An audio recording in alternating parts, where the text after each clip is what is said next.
수익이니까 유출이 더 크죠. 기각해버릴 것이다. 이런 이제 분석 기법들을 이제 우리 뒤에서 쭉 공부를 하실 거예요. 그러니까 이런 방법들 중에 하나를 적용해서 타당성이 있는가 없는가라는 것을 따져보란 얘기예요. 지금 제가 예를 든 이 방법을 이제 우리가 순영가법, DCF 분석법 중에 하나로 순영가법이라고 부릅니다.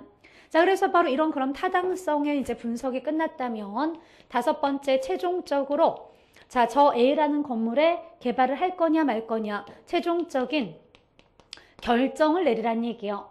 어떻게 결정을 내리면 되죠? 자, 만약에 지금 제가 순영가법을 사용했다라면요. 어떻게요? 순영가가 자, 0보다 자, 크면 채택하고 작으면 기각하라는 얘기예요. 만약에 같을 때는요. 순영가가 0이 나와버렸다. 자, 같을 때는 투자를 할 수도 있고 하지 않을 수도 있겠죠. 그죠? 자, 그러나 우리가 이론적으로는 같을 때도 고용효과 같은 걸 고려해서 투자를 한다라고 얘기를 합니다. 자, 그래서 바로 순영가가 0보다 크거나 같으면 투자를 채택하고 작으면 기각해버리는 것을 우리가 순영가법이라고 얘기를 해요. 그러니까 만약에 제가 지금 이 타당성 분석 단계에서 순영가법을 사용했다면 자, 최종적으로 자, 어떻게 순영가가 0보다 크냐 작으냐라는 걸 비교해서 의사결정을 내리면 될 거란 얘기예요. 자, 그래서 바로 지금 이런 5단계는 자, 투자 분석을 하는 저 5단계 절차를 지금 설명드리고 있고요. 이러한 부분에서는 이러한 순서들을 자, 또 기억을 하실 필요가 있겠습니다. 자, 그러면서 넘겨서 보시면 392페이지에 자, 그렇다면 자, 우리가 지금 공부하고 계신 이 투자라는 것은 특히 부동산 투자는 어떤 장단점이 있겠는가라는 것을 이제 설명을 하고 있어요. 자, 부동산 투자의 장점 중에 또 가장 큰 것이 자, 1번에 나오는 바로 이 드렛대 효과다라고 할 수가 있습니다. 자, 특히 드렛대 효과 중요하게 정리하셔야 돼요. 시험에서 굉장히 잘 등장하는 부분이 출제되는 부분이 이 드렛대 효과다라고 할 수가 있습니다. 자, 우리 드렛대 효과라는 것은요. 자, 뭐였죠? 우리 입문과정에서 한번 이제 설명을 드렸었는데 자, 남의 돈을 이용해서 결국 내 투자 수익을 더 높일 수가 있더란 얘기요. 좋은 이자로 그저 타인 자본을 잘만 활용하면 얼마든지 자, 내 그저 지분 수익률을 높일 수 있는 것을 드렛대 효과다라고 할 수가 있습니다. 흔히 시장에서 대표적인 드렛대 효과다라고 하면요. 전세를 안고 집을 사는 건 역시 뭐죠? 전세금도 타인 자본이죠. 그러니까 전세를 안고 집을 사는 것 역시 드렛대 효과다라고 생각을 하셔야 돼요. 그러니까 드렛대 효과, 자, 레버리지 효과에 대해서 정리를 하셔야 되는데요. 자, 부동산은 굉장히 비싼 재화입니다. 그죠? 고가성. 자, 비싸다 보니까 100% 내 돈만 가지고 투자하기는 또 어렵고, 자, 지분이죠, 내 돈을. 뭘 이용하는 경우가 많으냐면요. 부채라는 걸 이용하는 경우들이 많더라는 얘기예요. 그죠? 부채와 이제 지분을 같이, 그죠? 활용해서 이제 투자를 하더라. 이때 지분을 다른 말로 자기 자본이라고 부르고요. 자, 부채를 타인 자본이다. 이렇게 이제 표현을 할 수가 있어요. 자, 그래서 어때요? 지분과 자, 부채다라는 것을 그죠? 같이 활용해서 자, 부동산에 투자하더라. 결국 이것 또한 우리가 부채를 이용한다. 자, 돈이 없어서 부채를 이용한다 하는 사람도 있겠지만 돈이 많은데도 부채를 이용하는 경우들이 있어요. 왜? 잘만 활용하면 바로 이 드렛대 효과를 향유할 수 있기 때문이고요. 또한 결국은 이 위험을 분산시키는 또 방법 중에 하나다라고 할 수가 있습니다. 그죠? 100% 내 돈만 투자했다가 그죠? 사업이 실패해버리면 내가 그냥 그죠? 밖에 나앉을 수밖에 없지만 남의 돈을 활용해서 실패했다. 그럼 뭐 어디로 이제 뭐 도망을 가버린다든지 결국은 사실 위험을 분산시키는 또 방법 중에 하나다라고 할 수가 있어요. 자, 그래서 바로 이렇게 자, 자금이 많이 있어도 부채를 또 이용하는 경우들이 있는데요. 근데 지분과 부채라는 것을 이용해서 이제 우리가 투자를 하는데 이때 지분 투자자가 있었고 앞에서 이미 용어는 설명드렸죠.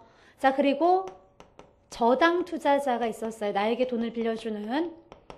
그런데 이 지분 투자자들은요. 부채라는 걸 이용해서 투자를 하지만 그래도 내 돈에 대한 내 지분에 대한 대가가 높아지는 것에 더 많은 관심을 가지고 있더란 얘기예요.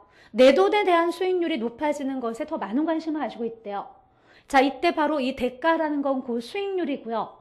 자, 내 돈에 대한 대가를 뭐라고 부르냐면 바로 지분 수익률이다. 이렇게 얘기를 할 수가 있습니다. 지분을 뭐라고 했죠? 자기 자본이라고 표현을 했으니까 다른 말로는 자기 자본 수익률이다. 이렇게 부를 수가 있어요. 처음 하시는 분들께 용어를 잘 이해를 해주셔야 되는데요. 그렇다면 자, 부채라는 걸 잘만 이용한다면 얼마든지 내 돈에 대한 대가, 내 지분 수익률을 더 높일 수가 있더라.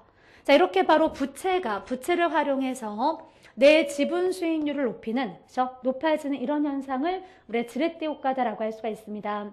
부채가 내 지분 수익률에 미치는 영향이다라고 할 수가 있어요. 자, 그런데 이제 여기서 자, 계산 문제로 또 잘 출제되는 것이요. 요 지분 수익률이라는 것을 구하시오. 자기 자본 수익률이 몇 %냐? 자기 자본 대비 투자 수익률을 계산하시오. 이렇게 계산 문제로 또 잘 종종 등장하는 것이 지분 수익률을 구하시는 문제라고 할 수가 있습니다. 자, 그래서 이렇게 부채라는 것이 결국은 내 지분 수익률에 미치는 영향을 지렛대 효과라고 하는데요. 자, 남의 돈을 사용하는 크기가 커지면 커질수록, 그렇죠? 대부 비율이 높아지는 거죠. 부채를 사용하는 크기가 커질수록, 자, 지분 수익률도 점점 올라갈 수 있어요. 이게 바로 이제 우리가 정의 지렛대 효과, 수익률 레버리지다라고 하는데요. 하지만 여기엔 중요한 전제 조건이 하나 있습니다. 남의 돈을 무조건 이용한다고 해서 이런 지렛대 효과를 향유할 수 있는 것은 아니고요. 무슨 내가 고리의 사채이자를 쓰면서 이러한 지렛대 효과를 자, 기대할 수는 없을 거란 얘기예요. 그죠? 결국 자, 이렇게 그죠? 자, 수익률 레버리지 효과를 향유하기 위해서는 자, 이자가 어때야 될까요? 남의 돈을 이용할 때 이자가 낮아야 되겠죠. 그죠? 좋은 이자로, 낮은 이자로, 즉 중요한 전제 조건은 이 차입 이자율이 낮아야 된다라고 생각을 하셔야 돼요. 자, 그래서 바로 좋은 이자로 남의 돈을 잘만 활용한다면 내 투자 수익률을 얼마든지 높일 수 있더라. 자, 그래서 바로 자, 동그라미 3번 지렛대 효과의 개념을 쭉 설명하는 부분에서요. 동그라미 3번에 가시면 자, 이처럼 은행에서 돈을 빌려서 투자를 하면 내 돈만 가지고 투자하는 경우와 비교해서 내 돈의 수익률, 내 돈에 대한 수익률을 지분 수익률이다라고 했죠. 자, 지분 수익률이 높아지거나 낮아질 수 있는데 이것을 지렛대 효과라고 한다. 자, 즉 지렛대 효과, 다른 말로 레버리지 효과다라고 하는데요. 타인 자본을 이용할 경우 부채 비율의 증감이 자기 자본 수익률에 미치는 효과를 자, 지렛대 효과다라고 얘기를 할 수가 있습니다. 자, 그런데 쭉 내려오시면 그림 밑에 가로 2번에 지분 수익률의 진폭 확대라는 부분에 동그라미 1번 지문 자, 보시면요. 돈을 빌려서 투자를 하면 기대 수익률만 높아지는 것이 아니고 자, 위험도 높아짐으로 자, 뭐라고요? 자, 중요한 질문인데요. 자, 결국 우리가 좋은 이자로요, 부채를 잘만 이용하면 내 지분 수익률이 올라갈 수 있다라고 했어요. 그래서 부채를 사용하는 크기가 커지면 커질수록 내 지분 수익률도 훨씬 더 올라갈 수 있는데 주의하실 것은요. 수익만 올라가는 것이 아니라 남의 돈을 사용하는 크기가 점점 커지고 있기 때문에 결국 뭐도 같이 커진다. 위험도 같이 커진다라는 것을 주의를 하셔야 됩니다. 그렇죠? 자, 그래서 바로 이 지렛대 효과라는 것은요. 수익과 위험을 동시에 증폭시키는 역할을 하는 것이 지렛대 효과다라고 생각을 하셔야 돼요. 자, 시험에서 여러 번 자, 출제가 되었던 부분이라고 할 수가 있습니다. 지렛대 효과는 지분 수익률은 올라가는데 위험은 감소한다. 수익률은 높이면서 위험을 감소시킨다라고 해서 여러 번 틀리게 출제가 되었었는데요. 최근에도 또 출제가 되었었고요. 어때요? 위험이라는 것이 같이 그죠? 증가한다라고 생각을 하셔야 돼요. 남의 돈을 사용하는 크기가 커지면 자칫 잘못하면 내가 파산할 위험 또는 채무를 불행해버릴 수 있는 위험은 더 커질 거란 얘기예요. 자, 그래서 지렛대 효과라는 것은요. 위험과 수익을 동시에 증폭시키는 역할하는 것이 자, 지렛대 효과다. 이때 바로 이렇게 늘어나는 이런 위험을 남의 돈을 많이 이용했기 때문에 커지는 위험을 나중에 우리가 뒤에 가시면 금융위험이다. 이렇게 이제 표현을 할 수가 있습니다. 자, 그래서 이렇게 지렛대 효과라는 것은 자, 수익만 올라가는 것이 아니라 위험도 같이 커진다라고 생각을 하셔야 돼요. 자, 그러면서 오른쪽에 가시면요. 가로 3번에 393페이지 지렛대 효과는 다시 크게 두 가지로 구분이 되는데요.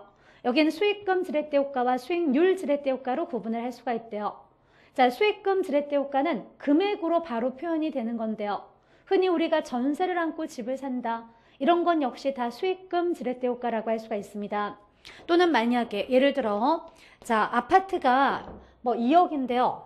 저 2억짜리 아파트를 자, 내 돈이 내 지분이 1억이고 자, 부채 1억을 이용해서 자, 투자를 했대요. 자, 그리고 나서 1년 뒤에 그 부동산이 자, 3억에 그죠? 거래가 될 수 있었다. 그러면 이건 역시 1억이라는 타인 자본을 잘 이용했기 때문에 내가 1년 안에 그죠? 1억이라는 수익을 더 얻을 수 있었던 거죠. 이런 거 바로 금액으로 지금 이렇게 표현된 거, 요것을 수익금 지렛대 효과다 이렇게 이제 표현을 할 수가 있습니다. 자, 그리고 이렇게 비율로서, 그죠? 수익률로서 이제 계산되는 것이 자, 수익률 지렛대 효과다라고 보시면 되는데요. 자, 지금 보시면 이제 자, 그 밑에 가로 4번에 이런 수익률 자, 지렛대 효과 이제 계산하는 방법들을 설명드리고 있어요. 자, 이렇게 지분 수익률이라는 것을 자, 어떻게 구할 것인가? 자, 예를 들어서 이제 자, 이렇게 문제를 드리겠습니다. 만약에요. 10억짜리 부동산이래요. 근데 10억짜리 건물에 투자를 하면 자, 2억의 수익이 발생하는 사업이 있다. 만약에 문제에서 이렇게 표현을 했어요. 그런데 10억이 전체 내 돈이 아니고요. 만약에 10억 중에서 투자 금액 10억 중에서 4억이 내 지분이고 6억이 자 부채다. 자, 이때 이자율이 10%다. 자, 이렇게 이제 표현을 했습니다. 그럼 이런 식으로 이제 문제에서 주면서요. 자, 그렇다면 이때 지분 수익률이 몇 %냐? 이렇게 물을 거란 얘기예요. 그럼 자, 이제 우선 요 문제를 놓고요. 지분 수익률 구하시기 전에 자, 종합 수익률을 한번 이제 계산을 해 볼게요. 자, 종합 수익률. 자, 또는 우리가 총자본 수익률. 자, 이렇게 이제 표현을 하는데요. 자, 종합 수익률, 총자본 수익률은 뭐죠? 말 그대로 내가 총 투자 금액, 그래서 총 투자 금액에 대한 수익률이라는 얘기예요. 그러면 자, 종합 수익률은 어떻게 구하면 될까요? 이때는 내 돈, 네 돈 할 것 없이 다 총 투자 금액이 얼마라 그랬죠? 10억. 그럼 10억 중에서 얼마의 수익을 얻을 수 있다고요? 2억의 수익을 얻을 수 있다라고 했으니까 어때요? 10억 투자에서 2억의 수익이 발생한다라면 총 자본 수익률은 몇 %죠? 네, 바로